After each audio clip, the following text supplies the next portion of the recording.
नमस्कार, आप देख रहे हैं कशिश न्यूज और आज मुद्दा के साथ मैं हूं दीपक शर्मा। और मुद्दा यह है कि विकसित भारत के लक्ष्य को लेकर केंद्र की सरकार ने मनरेगा में कुछ आमूलचूल परिवर्तन किए हैं और परिवर्तन इसके नाम में भी किया गया है। विकसित भारत जी राम जी यानी कि ग्रामीण क्षेत्र के लिए रोजगार आजीविका मिशन का ये 2025 का नया विधेयक संसद से पास कराया गया है। महात्मा गांधी राष्ट्रीय रोजगार गारंटी कानून अब इसके बाद अस्तित्व में नहीं रहेगा, जिसको लेकर हंगामा खड़ा हो गया है। कांग्रेस की ओर से राष्ट्रव्यापी प्रदर्शन किया जा रहा है। झारखंड में फिलहाल इसको लेकर सियासी उथल पुथल मची है। इसी विषय पर हम बातचीत करेंगे। हमारे साथ कुछ मेहमान जुड़े हुए हैं, उनसे आपका परिचय करा दें। हमारे साथ बीजेपी की ओर से पार्टी का पक्ष रखने के लिए प्रतुल शाहदेव जी हैं और कांग्रेस की ओर से पार्टी का पक्ष रखने के लिए कमल ठाकुर जी हैं। आप दोनों का बहुत बहुत स्वागत है। कमल जी, सबसे पहले आपसे ये जानना चाहेंगे, हंगामा क्यों बरपा है?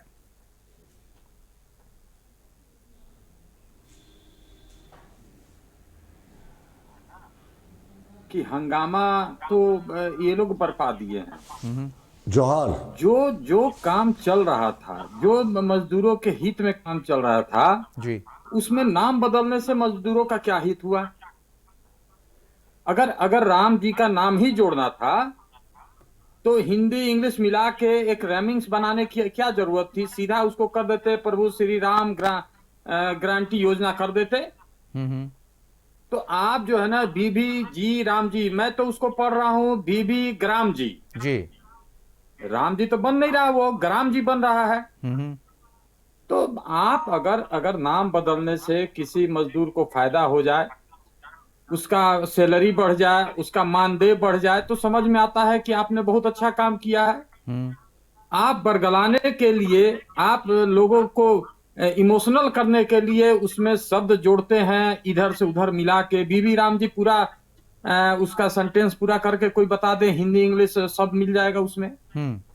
तो मुझे लगता है कि ये लोग देश को बरगला रहे हैं और महात्मा गांधी और गरीब दोनों से इनको कोई लेना देना नहीं है। ये केवल चाहते हैं कि लोग उलझ के रहे। इनकी जो शैली है, देश को हिंदू मुस्लिम जातियों में, धर्मों में बांट के चलने की जो इनकी शैली है, उसमें बांट के रखना चाहते हैं। मुझे लगता है कि देश को ये लोग, संविधान को सही में बर्बाद कर देंगे और जनता त्राहिमाम कर देगी इनके शासन से। चलिए, ये तो नाम को लेकर आपत्ति हो गई, और कुछ विशेष आपत्ति है? पहले जो सालों भर काम मिलता था जी, आप उसको खेती के टाइम बंद कर दिए। तो मुझे ये समझ में नहीं आता है कि वो 60 दिन में जो झारखंड जैसे राज्यों में जो खेतीहर मजदूर होते थे, नाला का कोड़ाई होता था, बागवानी होती थी, और भी कई तरह का, झारखंड जो गरीब राज्य है वहां पर काम मजदूर करते हैं। सारे लोग को तो अपना खेत तो है नहीं। तो आप जो है सारे चीज को बदल रहे हैं। सबसे बड़ी बात, एक और चीज ध्यान देने वाली है जी, कि पहले केंद्र सरकार 90% देता था मानदेय और 10% राज्यों को देना पड़ता था। ठीक है। अब आपने किया क्या कि 60% अब केंद्र देगा और 40% राज्य देगा। तो राज्य तो पहले से सब कर्ज में डूबे हुए हैं और उनको कर्ज में डालने का प्रक्रिया को अपना रहे हैं। चलिए, आप राज्यों का जो उनका कल्याण का फंड होता है रिलीज करते नहीं है, जीएसटी का फंड रिलीज नहीं करते हैं, उसके बाद एक और राज्यों पर आप डाल देते तो ये कुछ मूल वजह हैं जिनके कारण थोड़ी असंतुष्टि का भाव है और विरोध प्रदर्शन हो रहा है। प्रतुल जी, नाम के साथ शुरू कीजिएगा। नाम को लेकर यह आपत्ति है, इस तरह से राइमिंग कराने के लिए कुछ का कुछ कहीं का कहीं रख रहे हैं, बस नाम स्थापित करने का प्रयास हो रहा है, काम है नहीं। दीपक, मैंने बहुत विस्तार से कांग्रेस के विद्वान प्रवक्ता को सुना, तो मैं भी यही आशा करता हूं कि वो भी मुझे थोड़ा धैर्य से सुने हैं। इन्होंने सबसे पहले कहा कि राम जी का नाम सब जगह बीजेपी क्यों घुसा देती है। देखिए क्या है ना कि कांग्रेस को प्रभु श्री राम से पुरानी एलर्जी रही है। अगर आप इस पार्टी का इतिहास देखें तो 2007 के सितंबर में जब यूपीए में कांग्रेस के नेतृत्व वाली सरकार थी, तो तो राम सेतु का मामला आया था, तो राम सेतु के मामले में इन्होंने शिपिंग लॉबी के दबाव में कह दिया था कि रामलला काल्पनिक है, यानी राम सेतु को तोड़ा जा सकता है। इन्होंने ये भी कहा था कि रामायण जो है वो एक काल्पनिक यही ग्रंथ प्रतुल जी आप लोग का तो कमी है जी। देखिए, मैंने नहीं टोका, मैं ऐसे बहसों में नहीं पड़ता हूँ। नहीं तो वो भूमिका नहीं चाह रहे हैं प्रतुल जी, वो चाह रहे हैं आप सीधे मुद्दे पर बात कीजिए, भूमिका देने की आवश्यकता। मैं तो कहता हूँ कि प्रभु श्री राम गारंटी योजना, ग्रामीण गारंटी योजना नाम रख दीजिए। मैं कहाँ राम का विरोध कर रहा हूँ? गलत बात करने के लिए टीवी में आ जाते हैं। मैं कह रहा हूँ कि रेमिंग्स क्यों मिला रहा है? आप महात्मा गांधी को हटा दीजिए, बेशक हटा दीजिए, लेकिन प्रभु श्री रामचंद्र योजना कर दीजिए। ठीक है कमल जी, अब सुन लेते हैं, अब इनकी बात सुन लेते हैं। हाँ प्रतुल जी, ये कह रहे हैं कि राम के नाम से हमें आपत्ति नहीं है, वो ये नहीं कह रहे हैं, वो बस कह रहे हैं कि अगर आपको राम का ही नाम लाना था तो अच्छे से प्रभु श्री राम का नाम जोड़ लेते। प्रभु श्री रामचंद्र गारंटी योजना नाम रख दिया जाए। ठीक है कमल जी, अब उनकी बात सुनते हैं, आपकी बात आ गई जी प्रतुल जी। एंकर की जिम्मेवारी होती है कि उसको रोके।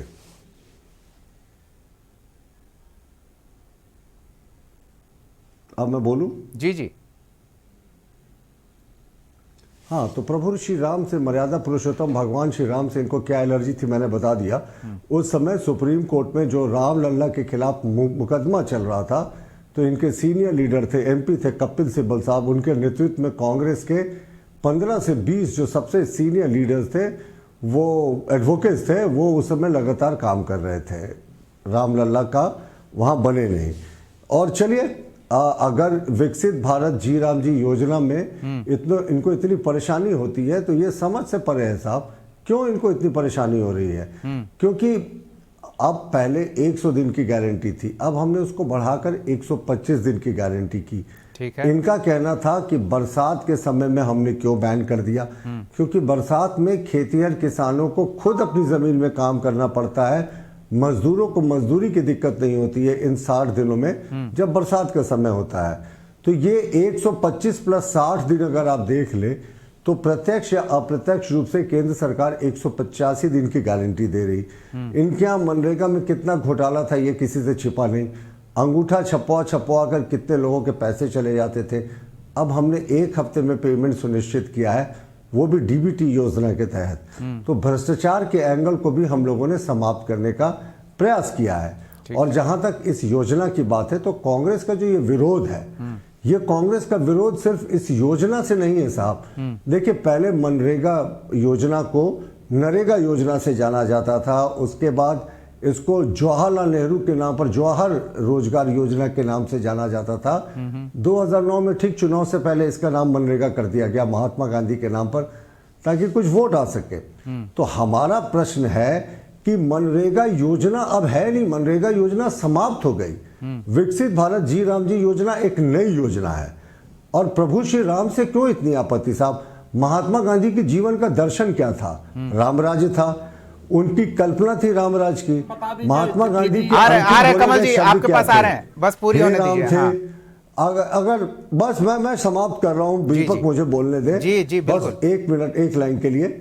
महात्मा गांधी का दर्शन था रामराज का, बोले गए अंतिम शब्द हे राम थे, उनके समाधि स्थल पर हे राम लिखा है। तो जिनके जीवन का पूरा अर्थ ही रामराज के आसपास हो, वैसे लोगों को राम के नाम पर क्यों आपत्ति हो रही है कांग्रेसियों को? ठीक है प्रतुल जी, एक और छोटा सा सवाल रह गया है, हम चाहेंगे उसका भी आप जवाब दे दे, फिर कमल जी के पास चलेंगे। जिस तरह से आप पूरी भूमिका बताकर ये स्थापित करने का प्रयास कर रहे हैं कि कांग्रेस को प्रभु राम के नाम से आपत्ति है, उसी तरह से कांग्रेस का भी ये स्पष्ट कहना है कि आपको महात्मा गांधी से आपत्ति है, उनके नाम से आपत्ति है, इसलिए आप हर जगह से उनका नाम हटाना चाह रहे हैं। उसी का एक ये प्रयास है, इसका भी जवाब दे दीजिए। नहीं, महात्मा गांधी का नाम हटाने की कहां बात हो रही है साहब? महात्मा गांधी के जीवन का मैंने आपको अर्थ ही समझाया कि प्रभु श्री राम के आसपास था। और राम का उद्बोधन जिस योजना में होगा वहां कांग्रेसियों को मिर्ची नहीं लगे तो ये तो संभव ही नहीं है साहब। इन्हें मिर्ची इसलिए लग रही है क्योंकि महात्मा गांधी का नाम हट रहा है। सीता मैया और हनुमान जी को कहा था कि कभी हुए ही नहीं थे। तो ये लोग का ऐसा था कि राम सेतु पुल को तोड़ने जा रहे थे, बाद में सर्वोच्च न्यायालय की फटकार के कारण केंद्र सरकार को झुकना पड़ा, वरना इन्होंने तो केंद्र सरकार ने एफिडेविट कर दिया था। हमारा मानना है कि जो केंद्र सरकार का विजन है वो 2047 तक विकसित भारत का है। उसमें ग्रामीण अर्थव्यवस्था को जब तक हम सुदृढ़ नहीं बनाएंगे ये संभव नहीं है। और ये जो 125 दिन की गारंटी और 60 दिनों का जो आपको माफ कीजिएगा बारिश के समय के जो रोजगार देने की बात है, तो 185 दिनों से ठीक है, हम इससे पहले कि आपसे और सवाल ले हम कमल लास्ट पॉइंट, इन्होंने कहा था कि अंशदान 90% था, अब 60% कर दिया गया। साहब सिर्फ 3 राज्यों में कांग्रेस की सरकार है, बाकी 17-18 राज्यों में बीजेपी और एनडीए की सरकार है, किसी को आपत्ति नहीं है। इनके वित्त मंत्री कहते हैं सफिशिएंट फाइनेंस है, तो फिर किस बात का रोना साहब? क्या गरीबों और मजदूरों और किसानों का हित नहीं चाहती कांग्रेस? ये आंदोलन इन्हीं के खिलाफ है। चलिए कमल जी एक जवाब दे दीजिए, फिर मैं अपना सवाल प्रतुल जी से पूछूंगा। प्रतुल जी से एक और सवाल है मेरा, वो आपके जवाब के बाद पूछूंगा। बताइए कमल जी। देखिए प्रतुल जी आधा अधूरा ज्ञान लेके आते हैं। हम कहें कि अगर राम जी का नाम ही जोड़ना था तो प्रभु श्री राम गारंटी योजना रख देते जी, किसी को आपत्ति नहीं होगी। क्यों आपत्ति होगी? लेकिन इनको महात्मा गांधी शब्द से इनको एलर्जी है। हम लोग की क्योंकि आजादी की लड़ाई में मुखबिरी करने वाले लोगों के पास गांधी जैसा शख्सियत नहीं है, तो ये तो चाहेंगे कि गांधी शब्द हट जाए देश से ना। ये पूरे देश से जो लोग तिरंगा अपने कार्यालय में नहीं फहराते थे, जो लोग कहाँ की बात कहाँ ले जा रहे हैं कमल नहीं जी? मानते थे, वो बात कर रहे हैं आज। मैं कहता हूँ कि गांधी शब्द से इतना इन लोग को विद्रोह क्यों है? ठीक है, चलिए गांधी शब्द से आपत्ति है, ये हम उनसे बाद में पूछ लेंगे। आप एक चीज बताइए, ये जो कह रहे हैं ना कि 90 और 10 को लेकर आप बात कह रहे थे, 60 और 40 उसे कर दिया गया है केंद्रांश और राज्यांश पर। वो कह रहे हैं कि सिर्फ 3 राज्य में आपके नेतृत्व वाली या आपके गठबंधन वाली सरकार और उन राज्यों के वित्त मंत्री भी स्पष्ट कह रहे हैं कि कोई दिक्कत नहीं है। फिर ये प्रदर्शन करते हुए जनता के सामने एक भूमिका क्यों प्रस्तुत की जा रही है? मैं वो ऑडियो सुना दूंगा, आप बोलेंगे तो नहीं, ठीक है प्रतुल जी, ठीक है, हमने वो खबर चलाई है, कोई दिक्कत नहीं। कमल जी से जवाब ले लेते हैं। जवाब ले लीजिए। खेलो इंडिया खेलो इनका एक अभियान है। पूरे देश में झारखंड, हरियाणा से, पंजाब से खिलाड़ी निकलते हैं और सबसे ज्यादा फंड ही देते हैं किसको? गुजरात को। तो इनके इस पर शंका है लोगों को। खेल पे आ गए। ये जो है अपना जो डबल इंजन जो बताते हैं कि डबल इंजन की सरकार है, वहां पर अपना काम ये करेंगे, बाकी राज्यों को सताने के लिए तो इनके पास फंड है। आपकी भी भूमिका मैंने सुनी थी, इनकी भी भूमिका सुन लीजिए ना। डिस्कशन क्या है? आपकी भी भूमिका मैंने सुनी ना, राम सेतु का इसमें क्या लेना देना है? डिस्कशन यही है, इसीलिए आपत्ति है। बिल्कुल बिल्कुल, नहीं कमल जी आप बात अपनी रखिए, मैंने इनकी भूमिका सुनी, मैं आपकी भी भूमिका सुन रहा हूं। अब जवाब पे आ जाइए जी। देखिए ये सबसे बड़ी बात क्या है ना कि इनकी जहां जहां सरकार है वहां के मुख्यमंत्री क्या कोई मंत्री की हैसियत नहीं है कि बोल ले इस विषय पर। अगर वो इसमें डूब भी जाएंगे तब भी नहीं बोलेंगे। तो वो तो आपकी भी बता रहे हैं ना कि आपके सहयोग से जहां शासन हो रहा है जिन राज्यों में, वहां के वित्त मंत्री भी निश्चिंत कर रहे हैं कि कोई दिक्कत नहीं है। फिर आप प्रदर्शन के समय इस तरह की बातें कर रहे हैं सिर्फ जनता के सामने एक भूमिका बनाने के लिए। ऐसी कोई बात नहीं है, आप समझिए। क्या आपको नहीं लगता है कि महात्मा गांधी का नाम नहीं हटाना चाहिए? आप 150 दिन का रोजगार दीजिए, किसको आपत्ति है? लेकिन आपको महात्मा गांधी से क्यों इतना कष्ट है भाई? महात्मा गांधी इस देश के पूरे दुनिया में आप समझिए 85 देश ऐसे हैं जहां गांधी जी की मूर्तियां लगी हुई हैं। आप भारत में गांधी को गाली देते हैं और विदेश में जाके नतमस्तक होते हैं। आप उन गांधी के नाम को हटा रहे हैं, आप हटा दीजिए, इसे किसी को दिक्कत नहीं है। लेकिन इस नाम हटाने से मजदूरों का क्या फायदा हुआ ये बता दीजिए। जो राज्य गरीब हैं, जहां सालों काम खोजते हैं लोग, वहां के लिए तो आप 60 दिन छुट्टी दे दिए। जिनके पास जमीन अपनी नहीं होगी क्या करेंगे? तो इनका मंशा हम लोग समझते हैं, इनको गांधी और गरीब दोनों से दिक्कत है। चलिए ठीक है, गांधी और गरीब की बात आ गई, जवाब ले लेते हैं। प्रतुल जी मैंने भी इस सवाल को बचा के रखा था, लेकिन अब कमल जी ने जिक्र कर ही दिया है तो ये पूछ ही लेते हैं। विकसित भारत की बात हो रही है, महात्मा गांधी भी ग्रामीण क्षेत्र के विकास के इतर विकसित भारत की कल्पना नहीं करते थे। तो जब गांव की बात हो रही है, विकसित भारत की बात हो रही है, तो उससे महात्मा गांधी को अलग क्यों किया गया है? मूल रूप से घूम फिर कर सवाल नाम पर ही पहुंच गया है, बताइए। देखिए, महात्मा गांधी को अलग करने का प्रश्न ही नहीं है। अगर इनको महात्मा गांधी जी के प्रति इतनी श्रद्धा थी तो पहले इस योजना का नाम नरेगा क्यों रखा? फिर उसके बाद इन्होंने जवाहरलाल नेहरू के नाम पर क्यों रखा? 2009 में इलेक्शन के समय इनकी नींद टूटी, तब महात्मा गांधी के नाम पर कर दिया। साहब, वो योजना समाप्त हो गई है। ये जो योजना, ये नई योजना है, और ये नई योजना विकसित भारत जी राम जी है। पर राम जी का नाम सुनते ही तो इनको रावण, देखिए, जो रावण से प्यार करते हैं उनको राम के प्रति कैसे आप निष्ठा और उनके प्रति सम्मान एक्सपेक्ट कर सकते हैं? तो यही स्पष्ट बात है कि ग्रामीण अर्थव्यवस्था को बहुत जोड़ मिलेगा। ये चाहते नहीं कभी साहब, ये तो मजदूरों का, गांव के किसानों का कल्याण नहीं सुनना चाहते। मैं कमल जी को सुन रहा था, कमल जी ने कहा कि भाई 60 दिन जो होता है समय, जिस समय बरसात का, उस समय पौधारोपण होता है, उसके साथ उन्होंने कह दिया नाला बनाया जाता है।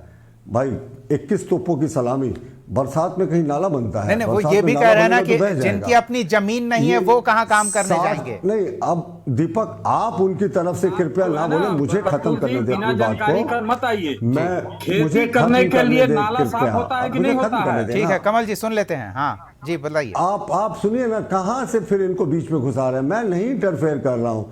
क्यों मुझे कोशिश कर रहे हैं कि मैं अपने पुराने तेवर में आ जाऊं? मैं चाहता हूं अच्छे से डिबेट हो।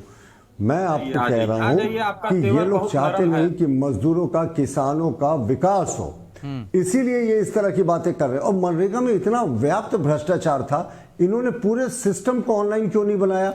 अंगूठा दे दे के मनरेगा का कितना घोटाला हुआ। केंद्र सरकार ने जब राज्य सरकार से मनरेगा घोटाले के विषय में किसी एजेंसी से जांच कराने का निर्देश दिया तो राज्य सरकार उस पर बैठ गई। उसके बाद ये कहते हैं मनरेगा का फंड नहीं मिलता।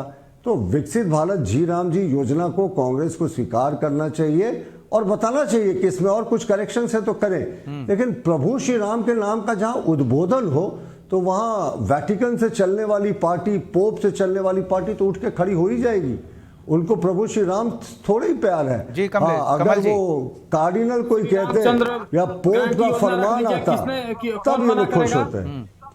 देखिए, एंटोनियो मायनो की पार्टी के लोग कभी भी प्रभु श्री राम को स्वीकार नहीं कर सकते। साफ तौर पे प्रभु राम का नाम भी नहीं ले रहे हैं ना, आप तो बस राइम करने का प्रयास कर रहे हैं। जी अलग कर रहे हैं, RAM अलग कर रहे हैं, जी अलग। ये तो कह रहे हैं कि मैं उसे राम के नाम से नहीं पढ़ रहा, मैं तो ग्राम पढ़ रहा हूँ। उद्बोधन हो रहा है इस योजना में, इसका तो आपको प्रणाम करके स्वीकार करना चाहिए। नहीं, तो जिसका जैसा चश्मा दुनिया उसे वैसे ही दिखेगी ना प्रतुल जी।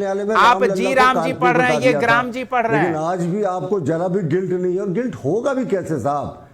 चर्च और वेटिकन से चलने वाली पार्टी से आप क्या एक्सपेक्ट कर सकते हैं? देखिए, प्रधानमंत्री भी क्रिसमस पर चर्च में गए थे और वो वेटिकन में पोप से भी मिलकर आए थे, फिर तो ये तो दूसरी बात ही हो जाएगी ना। प्रधानमंत्री जी सभी धर्म के प्रति श्रद्धा व्यक्त करते हैं, लेकिन बीजेपी कोई चर्च और किसी धर्म गुरु के इशारे पे नहीं चलती। ये तो पोप और वेटिकन के इशारे पे चलने वाले हैं। पेसा कानून को कैसा डाइल्यूट कर दिया?